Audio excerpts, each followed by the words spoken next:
ପିଲାମାନେ ସମସ୍ତେ ଭଲ ଅଛ? ସମସ୍ତେ ଭଲରେ ଥିବ ନାଇଁ? ପିଲାମାନେ ଆମେ ପୂର୍ବରୁ ବସ୍ତୁର ବିଭିନ୍ନ ଗୁଣକୁ ଆଧାର କରି ଶ୍ରେଣୀ ବିଭାଗ କରିଛେ। ଚାଲ ଆଜି ଆମେ ଆଉ ଗୋଟେ ଗୁଣ ବିଷୟରେ ଜାଣିବା। ସେଥିପାଇଁ ପ୍ରଥମେ ଗୋଟେ ପରିସ୍ଥିତିଟି ଆଲୋଚନା କରିବା।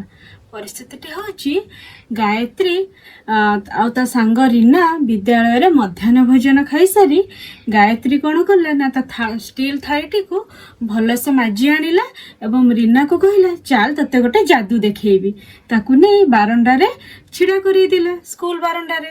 ତାପରେ ନିଜେ ଉପର ପାର୍ଶ୍ୱରେ ଯାଇ ଯେଠି ସୂର୍ଯ୍ୟାଲୋକ ପଡ଼ିଛି ସେଠି ଛିଡ଼ା ହେଲା ଆଉ ଷ୍ଟିଲ୍ ଥାଳିଟିକୁ ଧରି ଗୋଟେ ରୀନା ମୁହଁକୁ ଆଲୋକ ପକାଇଲା। ଷ୍ଟିଲ୍ ଥାଳିଟା ମଧ୍ୟ ଚିକଚିକ କରୁଥିଲା। ରୀନା ସେ ଯାଦୁଟାକୁ ଦେଖି କହିଲା କେମିତି ଷ୍ଟିଲ୍ ଥାଳିରୁ ଆଲୋକ ବାହାରୁଛି। ସେ ତାପରେ ସେମାନେ ଖୁସି ହେଲେ। ପିଲାମାନେ ପରିସ୍ଥିତିଟି ଶୁଣିଲ? ଆଚ୍ଛା ପିଲା ଟିକେ ଚିନ୍ତା କଲ, ଯଦି ଷ୍ଟିଲ୍ ଥାଳି ଜାଗାରେ ଆମେ କାର୍ଡବୋର୍ଡ ଥାଳି ବା ଆମର ଖଲି ଥାଳି ବା ପ୍ଲାଷ୍ଟିକ ଥାଳି ରଖିଥାନ୍ତେ, କ'ଣ ସେଥିରେ ଉଜ୍ଜଳ ଆଲୋକ ଆସୁଥାନ୍ତା କି? ନା, ଷ୍ଟିଲ୍ ଥାଳି ବଦଳରେ ପ୍ଲାଷ୍ଟିକ ଥାଳି ନେଇଥିଲେ ତାହା ଚକଚକ କରିବ ନାହିଁ। ପିଲା ଭାବିଲ କାହିଁକି? କାହିଁକି ନା ଷ୍ଟିଲ୍ ଥାଳିର ଉଜ୍ଜଳତା ଗୁଣ ଥିବାରୁ ଏପରି ହେଲା, କିନ୍ତୁ ପ୍ଲାଷ୍ଟିକ ଥାଳି ବା ଖଲିର ଉଜ୍ଜଳତା ଗୁଣ ନାହିଁ, ତେଣୁ ଏହା ଚକଚକ କରିବ ନାହିଁ। ଏବେ ଦେଖ ପିଲାମାନେ, ତୁମ ସାମ୍ନାରେ ଯେଉଁ ସବୁ ଜିନିଷର ଚିତ୍ର ଦିଆହେଇଛି, ଯେପରି ତମ୍ବାର ଜଗ୍, ପ୍ଲାଷ୍ଟିକ ଚେୟାର, କାଠ ଟେବୁଲ, ରୂପା ପାଉଁଜି, ସ୍ଲେଟ, ଷ୍ଟିଲ୍ ବାସନ। ଯଦି ତୁମମାନଙ୍କୁ ଏସବୁ ମାଜିବାକୁ ଦିଆଯିବ ତାହେଲେ ଚକଚକ କରିବ କି ନାହିଁ? ଟିକେ ଚିନ୍ତା କର। ତାହେଲେ ଆମେ ଦେଖିବା ସେଇ ବସ୍ତୁଗୁଡ଼ିକ ମଧ୍ୟରୁ ମାଜି ସାରିଲା ପରେ କେଉଁଗୁଡ଼ିକ ଚକଚକ କରୁଛି ଏବଂ କେଉଁଗୁଡ଼ିକ ଚକଚକ କରୁନାହିଁ। ତାହେଲେ ପିଲେ ଦେଖ, ତମ୍ବାର ଜଗ୍ ଚକଚକ କରିବ ମାଜି ସାରିଲା ପରେ? ହଁ, ତମ୍ବାର ଜଗ୍ ଚକଚକ କରିବ। ତାହେଲେ ଚକଚକ କରୁଥିବା ବସ୍ତୁରେ ତମ୍ବାର ଜଗ୍ ଯାଉଛି। ଆଚ୍ଛା, ତାପରେ ପ୍ଲାଷ୍ଟିକ ଚେୟାର ଚକଚକ କରିବ?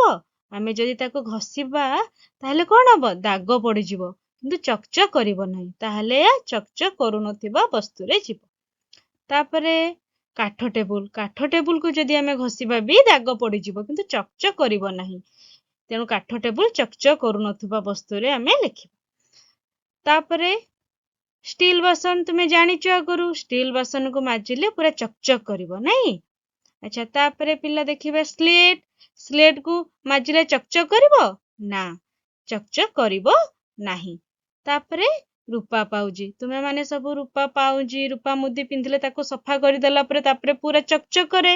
ତେଣୁ ରୂପା ପାଉଁଜି, ରୂପାର ଯେତିକି ଆମର ଅଳଙ୍କାର ହେଇଥାଏ ସେଟାକୁ ବି ମାଜିଦେଲେ ଚକଚକ କରେ।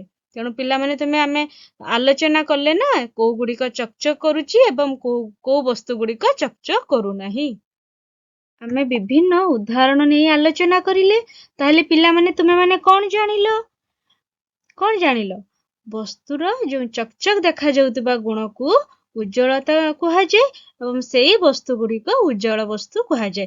ବିଭିନ୍ନ ଉଦାହରଣ ମାଧ୍ୟମରେ ତୁମେ ଜିନିଷ ମାଧ୍ୟମରେ ଜାଣିଲ ଏବଂ ତୁମ ଚାରି ପାଖରେ ଯାହା ସବୁ ଜିନିଷ ଥିବ ତୁମେ ଏଥିରେ ଜାଣିପାରିବ କେଉଁ ଗୁଡ଼ିକ ଉଜ୍ଜଳ ବସ୍ତୁ ବୋଲି। ଆଚ୍ଛା, ଯୋଉ ଗୁଡ଼ିକ ଚକଚକ କଲା ନାହିଁ ସେଇ ବସ୍ତୁକୁ ଆମେ କ'ଣ କହିବା? ସେଇ ବସ୍ତୁ ଗୁଡ଼ିକ ଅନୁଜ୍ଜଳ ବସ୍ତୁ କହିବା। ତାହେଲେ ତୁମ ଚାରି ପାଖରେ ତୁମେ ଉଜ୍ଜଳ ବସ୍ତୁ ଓ ଅନୁଜ୍ଜଳ ବସ୍ତୁର ଶ୍ରେଣୀ ବିଭାଗ କରିପାରିବ। ପିଲାମାନେ ତୁମେମାନେ ବସ୍ତୁର ଉଜ୍ଜଳତା ଗୁଣ ବିଷୟରେ ଜାଣିଲ। ଏବେ ଚାଲ କିଛି ବସ୍ତୁକୁ ନେଇ ଆମେ ଦେଖିବା କୋଉ ବସ୍ତୁରେ ଉଜ୍ଜଳତା ଗୁଣ ରହିଛି ଓ କୋଉ ବସ୍ତୁର ଉଜ୍ଜଳତା ଗୁଣ ନାହିଁ। ତାହେଲେ ଆମେ ଏଇ କାଠି ଗୁଡ଼ାଟାକୁ ଉଜ୍ଜଳ ବସ୍ତୁ ବା ଅନୁଜ୍ଜଳ ବସ୍ତୁ କହିବା। କ'ଣ କହିବା ପିଲେ? ଏହାକୁ ଆମେ ଅନୁଜ୍ଜଳ ବସ୍ତୁ ବୋଲି କହିବା। ଏବେ ଦେଖ ପିଲାମାନେ, ତୁମ ସାମ୍ନାରେ କ'ଣ ଅଛି? ତୁମ ସାମ୍ନାରେ ଗୋଟିଏ ଇଟା ଖଣ୍ଡଟିଏ ଅଛି। ଆଚ୍ଛା, ଇଟା ଖଣ୍ଡଟି ଚକଚକ କରୁଛି କି? କରୁଛି? ଦେଖ, କରୁନାହିଁ ନାଇଁ? ଯଦି ଆମେ ଆକୁ ଚକଚକ କରିବା ପାଇଁ ସାବୁନ, ସର୍ଫ ସବୁଥିରେ ମାଜିବା, କ'ଣ ଏଟା ଚକଚକ କରିବ? ନାଇଁ, ଏଟା ଘୋରି ହେଇଯିବ ବା ଖଣ୍ଡ ଖଣ୍ଡ ହେଇକି ଭାଙ୍ଗିଯିବ। ତେଣୁ ଏହା ଏକ ଉଜ୍ଜଳ ବସ୍ତୁ ହବ ନା ଅନୁଜ୍ଜଳ ହବ? କହିଲ ଦେଖି। এইଟା ଖଣ୍ଡଟିଏ ଅନୁଜ୍ଜଳ ବସ୍ତୁ ହବ। ଏଟା କଣ ଦେଖୁଛ? ଏଟା ହଉଛି ଗୋଟେ ନୂଆ ଷ୍ଟିଲ୍ ପାଣି ବୋଟଲ। ଆଚ୍ଛା ଦେଖ ଚିକଚିକ କରୁଛି କି ନାହିଁ, ଦେଖାଯାଉଛି କି ନାହିଁ, କେତେ ସୁନ୍ଦର ଚିକଚିକ କରୁଛି। ଆଚ୍ଛା ଯଦି ଏଟା ଏବେ ନୂଆ ଅଛି ବୋଲି ଚିକଚିକ କରୁଛି, ଯଦି କିଛି ଦିନ ଆମେ ବ୍ୟବହାର କଲା ପରେ ଆଉ ଏମିତି ଚିକଚିକ କରିବ ନାହିଁ, ପୁଣି ମଇଳା ହେଇଯିବ। କିନ୍ତୁ ପୁଣି ଯଦି ଆମେ ତାକୁ ଭଲସେ ସଫା କରିଦବା ତାହେଲେ କଣ ହେବ? ତାହା ପୁଣି ଚକଚକ ନୂଆ ଭଳିଆ ଚକଚକ କରିବ। ତାହେଲେ ଆମେ ଯେତେ ବି ଷ୍ଟିଲ୍ ବାସନ ଯାହା ଆମେ ୟୁଜ୍ କରୁଛେ ସବୁ ଗୁଡ଼ିକର ଉଜ୍ଜ୍ୱଳତା ଗୁଣ ରହିଛି। ତାହେଲେ ଷ୍ଟିଲ୍ ବୋଟଲଟି ଏକ ଉଜ୍ଜ୍ୱଳ ବସ୍ତୁ ହେବ। ପିଲାମାନେ ଲକ୍ଷ୍ୟ କର, ଏଇଟା କଣ ଦେଖୁଛ ତୁମ ସାମ୍ନାରେ ଅଛି? ଠିକ କହିଲେ, ଏଇଟା ହଉଛି ଅଙ୍ଗାର। ଆଚ୍ଛା କହିଲ ଦେଖି, ଆମେ ତ ଆଗରୁ ଆଲୋଚନା କଲେଣି, ଏହାର ଉଜ୍ଜ୍ୱଳତା ଗୁଣ ଅଛି କି ନାହିଁ? ଟିକେ ଚିନ୍ତା କର, ଦେଖାଯାଉଛି? ହଁ, ଏହାର ଉଜ୍ଜ୍ୱଳତା ଗୁଣ ନାହିଁ। ପିଲାମାନେ ଏଇଟା କଣ ଦେଖିଲ? ଏଇଟା ଗୋଟେ ତମ୍ବା ଗ୍ଲାସଟିଏ, ଚକଚକ କରୁଛି, ଦେଖୁଛ? ଟିକେ ଟିକେ ଚକଚକ କରୁଛି। ପିଲାମାନେ ଦେଖିଥିବ, ତୁମ ଘରେ ଯେତେବେଳେ ପୂଜା ଏକା ହୁଏ ମା କଣ କରନ୍ତି? ଠାକୁର ବାସନ, ତମ୍ବା ପାତ୍ର, ପିତ୍ତଳ ବାସନକୁ ସବୁ ମାଜି ସଫା କରନ୍ତି। ତାହା କଣ କରିଥାଏ? ଚକଚକ କରିଥାଏ। ଏଟା ଦେଖିବା ଆମେ ଚକଚକ କରୁଛି କି ନାହିଁ। ପିଲାମାନେ ତୁମେମାନେ ପୂର୍ବରୁ ଦେଖିଥିଲ କେମିତି ଦେଖାଯାଉଥିଲା, ଏବେ ମାଜି ସଫା କଲା ପରେ ଦେଖ ତାର ତଫାତଟା ଜଣା ପଡୁଛି ନା, ପୁରା ଚକଚକ କରୁଛି। ତାହେଲେ ଏଇ ତମ୍ବା ପାତ୍ରରେ ଉଜ୍ଜ୍ୱଳତା ଗୁଣ ରହିଛି, ଏହା ଏକ ଉଜ୍ଜ୍ୱଳ ବସ୍ତୁ। ପିଲାମାନେ ଆମେ ଏଇ ବିଷୟରେ ଅଧିକ ଚିନ୍ତା କରିବା। ଚିତ୍ରରେ କଣ ଦେଖୁଛ? ତୁମ ସାମ୍ନାରେ କଣ ଅଛି? ଗୋଟେ ବିଦ୍ୟୁତ ବଲ୍ବଟି ଅଛି ଏବଂ ଅନ୍ ଆଉ ଅଫ୍ ସୁଇଚ୍ ଅଛି। ଆସ ଦେଖିବା, ଅନ୍ ସୁଇଚକୁ ଚିପିଲେ କଣ ଦେଖାଯାଉଛି? ଦେଖ ବିଦ୍ୟୁତ ବଲ୍ବଟି ଜଳି ଉଠୁଛି ଏବଂ ଅଫ୍ ସୁଇଚକୁ ପ୍ରେସ୍ କଲେ ବଲ୍ବଟି ଲିଭି ଯାଉଛି। ତାହେଲେ ତୁମେ ମାନେ କଣ ଲକ୍ଷ୍ୟ କଲ? କି ଯେତେବେଳେ ବିଦ୍ୟୁତ ବଲ୍ବରେ ବିଦ୍ୟୁତ ସଂଯୋଗ ହେଲା ତାହା ଜଳି ଉଠିଲା ଏବଂ ଉଜ୍ଜଳ ଦେଖାଗଲା, ଏବଂ ବିଦ୍ୟୁତ ସଂଯୋଗ ବନ୍ଦ ହେଇଗଲେ ତାହା ଉଜ୍ଜଳ ଦେଖାଗଲା ନାହିଁ। ତାହେଲେ ତୁମ ମନରେ ପ୍ରଶ୍ନ ଆସୁଛି କି ବିଦ୍ୟୁତ ବଲ୍ବଟି ଉଜ୍ଜଳ କି ଅନୁଜ୍ଜଳ ବସ୍ତୁ? ଟିକେ ଚିନ୍ତା କର, କଣ ହେଇପାରିବ? ତାହେଲେ ଯେତେବେଳେ ବିଦ୍ୟୁତ ବଲ୍ବଟି ଜଳୁଛି ବା ଜଳନ୍ତା ବିଦ୍ୟୁତ ବଲ୍ବଟିକୁ ଆମେ ଉଜ୍ଜଳ ବସ୍ତୁ ବୋଲି କହିପାରିବା, ଏବଂ ବିଦ୍ୟୁତ ସଂଯୋଗ ଯେତେବେଳେ ବନ୍ଦ ହେଇଯାଉଛି ବିଦ୍ୟୁତ ବଲ୍ବଟିକୁ ଆମେ ସେତେବେଳେ ଅନୁଜ୍ଜଳ ବସ୍ତୁ ବୋଲି କହିବା। ପିଲାମାନେ ତୁମ ସାମ୍ନାରେ ଦେଖ କେତେ ଗୁଡ଼ିଏ ବସ୍ତୁ ଗୁଡ଼ିକର ନାମ ଦିଆଯାଇଛି ଏବଂ ଆମେ ଏହାର ଶ୍ରେଣୀ ବିଭାଗ କରିବା, ଉଜ୍ଜଳ ବସ୍ତୁ କି ଅନୁଜ୍ଜଳ ବସ୍ତୁ। ତାହେଲେ ଦେଖିବା ଚାଲ ସେଗୁଡ଼ିକ କୋଉ ଶ୍ରେଣୀର ହେଉଛନ୍ତି। ପ୍ରଥମେ ଦେଖିବା କଣ ହଉଛନ୍ତି। ପ୍ରଥମେ ପିତ୍ତଳ ଥାଳି, ତ ପିତ୍ତଳ ଥାଳିଟି ଉଜ୍ଜଳ ବସ୍ତୁ। ତାପରେ ଖପର, ଖପର ତ ପିଲାମାନେ ତୁମେ ଦେଖୁଥିବ କୋଉଥିରେ ରହିଲା? ଅନୁଜ୍ଜଳ ବସ୍ତୁରେ।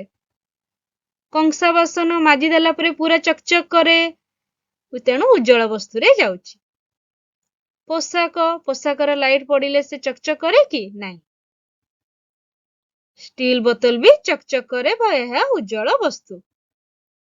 ଗାଡ଼ି ଟେୟାର ଅନୁଜ୍ଜଳ ବସ୍ତୁ। ସୁନାହାର କଣ? ପୁରା ଚକଚକ କରେ ନା, ପିନ୍ଧିଲେ ଲାଇଟ୍ ପଡ଼ିଲେ, ଏହା ଏକ ଉଜ୍ଜଳ ବସ୍ତୁ। ମହମବତୀ ଆମେ ସିନା ଜଳେଇଲେ ତାହା ଉଜ୍ଜଳ ଦେଖାଯାଏ, କିନ୍ତୁ ଖାଲି ମହମବତୀ କଣ ହବ? ଅନୁଜ୍ଜଳ। ପ୍ଲାଷ୍ଟିକ ପାନିଆ ଦେଖ କୋଉଠିକି ଯାଉଛି? ଅନୁଜ୍ଜଳ ବସ୍ତୁରେ। ଆଲୁମିନିୟମ ଗିନା ଚକଚକ କରିଥାଏ, ଏହା ଉଜ୍ଜଳ ବସ୍ତୁ। ଛୁରୀ, ଧାରୁଆ ଛୁରୀକୁ ଦେଖିଥିବ ଏତେବେଳେ ପୁରା ଚକଚକ କରେ, ତେଣୁ ଏହା ଉଜ୍ଜଳ ବସ୍ତୁରେ ଯାଉଛି। କ୍ଷୀର ବ୍ଲେଡ୍, ଯେତେବେଳେ ନୂଆ ବ୍ଲେଡ୍ ଦେଖିବ କିଣିକି ଆଣିଥିବେ ଘରେ, ପୁରା ଚକଚକ କରିଦବ, ହାତ ଲାଗିଲେ ବି କଟିଯାଏ, ପୁରା ଚକଚକ କରୁଥାଏ, ତେଣୁ ଏହା ଉଜ୍ଜଳ ବସ୍ତୁରେ ଯାଏ। ଇଟା, ଇଟାକୁ ଆମେ ଯେତେ ମାଜିଲେ ବି ସେ ହେଇପାରିବ କି? ଚକଚକ କରିବ ନାହିଁ, ତାହେଲେ ଏଇଟା ଅନୁଜ୍ଜଳ ବସ୍ତୁ। ରୂପା ମୁଦି ଦେଖ ଉଜ୍ଜଳ ବସ୍ତୁ। ପ୍ଲାଟିନମ ପାତ ବି ଆମର ଉଜ୍ଜଳ ବସ୍ତୁରେ ଯାଉଛି। ବହି, ବହି ଦେଖ କୋଉଠିକି? ଅନୁଜ୍ଜଳ ବସ୍ତୁରେ। ବ୍ୟାଗ ଅନୁଜ୍ଜଳ ବସ୍ତୁ। ତମ୍ବା ତାର ଉଜ୍ଜଳ ବସ୍ତୁ। ପିଲାମାନେ ତୁମେ କଣ ଦେଖୁଛ? ହୀରାର ଚିତ୍ର ଦେଖୁଛ ନାଇଁ? ତୁମେ ମାନେ ଦେଖିଥିବ ବି, କେହି କେହି ସତରେ ବି ଦେଖିଥିବ, କେହି କେହି ଚିତ୍ରରେ ଦେଖିଥିବ, ଫିଲ୍ମରେ ଦେଖିଥିବ। ବହୁତ ଉଜ୍ଜଳ କରୁଛି ନାଇଁ, ଦେଖିବାକୁ ବି ବହୁତ ସୁନ୍ଦର। ତୁମେ ଆ ବିଷୟରେ କିଛି ଜାଣିଛ କି? ଏହା ହଉଛି ଗୋଟେ ଅଧାତୁ। ଏହା ଅଙ୍ଗାରକର ଅନ୍ୟ ଏକ ରୂପ ମଧ୍ୟ ଅଟେ। ଦେଖୁଛ ସବୁ ବହୁତ ଉଜ୍ଜଳ ଏହାର। ଏହା ଅଧାତୁ ହେଲେ ମଧ୍ୟ ଏହା ଏକ ବ୍ୟତିକ୍ରମ ଅଟେ। ମାନେ ଅଧାତୁ ହେଲେ ମଧ୍ୟ ଏହା ଚକଚକ କରିଥାଏ, ବହୁତ ଉଜ୍ଜଳ ଥାଏ। ଏହି ବିଷୟରେ ଏଇ ଯୋଉ ଧାତୁ ଅଧାତୁ ଯୋଉ ଉଜ୍ଜଳ ଗୁଣ ବିଷୟରେ ତୁମେ ଉପର କ୍ଲାସରେ ଅଧିକ ଜାଣିବ। ପିଲାମାନେ ତୁମେ ମାନେ ଆଜି କଣ ଶିଖିଲ? ଟିକେ ଚିନ୍ତା କର, କଣ ଶିଖିଲେ ଆଜି ଆମେ ଆଲୋଚନାରୁ? ଆଜି ଆମେ ବସ୍ତୁର ଉଜ୍ଜ୍ୱଳତା ଗୁଣ ହିସାବରେ ନେଇ ବସ୍ତୁର ଶ୍ରେଣୀ ବିଭାଗ କରିଲେ। ତାହେଲେ ତୁମେ କେତେ ଦୂର ଶିଖିଲ ତାହା ଆମେ କେତେକ ପ୍ରଶ୍ନ ମାଧ୍ୟମରେ ଆଲୋଚନା କରିବା। ପିଲାମାନେ ପ୍ରଶ୍ନ ଗୁଡିକ ଭଲ ଭାବରେ ଦେଖ। ପ୍ରଶ୍ନ ହଉଛି, ପ୍ରଥମ ଶବ୍ଦ ଦ୍ଵାରା ସମ୍ପର୍କକୁ ଦେଖି ତୃତୀୟ ଶବ୍ଦ ସହ ସମ୍ପର୍କିତ ଶବ୍ଦଟିକୁ ଶୂନ୍ୟ ସ୍ଥାନରେ ଲେଖ। କରେ ଅଛି କାର୍ଡବୋର୍ଡ, ଅନୁଜ୍ଜଳ। ଆଲୁମିନିୟମ ପାତ କଣ ହବ ଟିକେ ଚିନ୍ତା କର। ଉଜ୍ଜଳ ବସ୍ତୁରେ।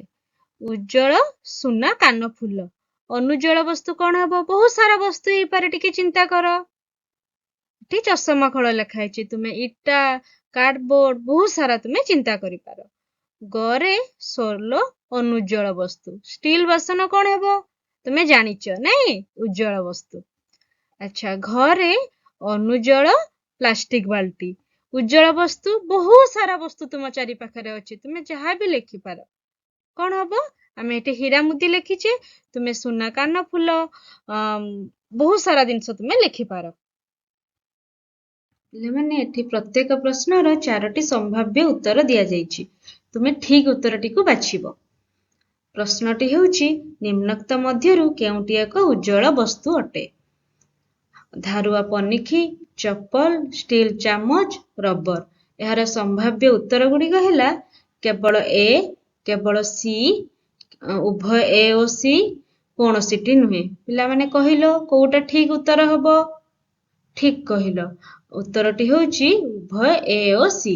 ଧାରୁଆ ପନିକି ଓ ଷ୍ଟିଲ ଚାମଚ ଠିକ ଉତ୍ତର। ଆମେ ନେକ୍ସଟ ପ୍ରଶ୍ନକୁ ଯିବା। ନିମ୍ନୋକ୍ତ ମଧ୍ୟରୁ କେଉଁଟି ଏକ ଅନୁଜ୍ଜଳ ବସ୍ତୁ ଅଟେ? ଏ ରେ କାଠ କଣ୍ଢେଇ, ବି ଖାତା, ସି ପ୍ଲାଷ୍ଟିକ ଟିଫିନ ଡବା, ଡି ତମ୍ବା ପାତ୍ର। ତାର ସମ୍ଭାବ୍ୟ ଉତ୍ତର ଗୁଡିକ ହେଲା କେବଳ ଏ, କେବଳ ବି, କେବଳ ସି, ଏ, ବି ଓ ସି। ଟିକେ ଚିନ୍ତା କର କୋଉଟା ଉତ୍ତର ହେବ? ଉତ୍ତର ହେଉଛି ଏ, ବି ଓ ସି। କାଠ କଣ୍ଢେଇ, ଖାତା, ପ୍ଲାଷ୍ଟିକ ଟିଫିନ ଡବା, এই 3ଟି ଯାକ ବସ୍ତୁ ହଉଛନ୍ତି ଅନୁଜ୍ଜଳ ବସ୍ତୁ। ତମ୍ବା ପତ୍ର ତ ଆମେ ଜାଣିଛେ ଏହା ଏକ ଉଜ୍ଜଳ ବସ୍ତୁ। ପିଲାମାନେ ବୁଝିଲ ତ?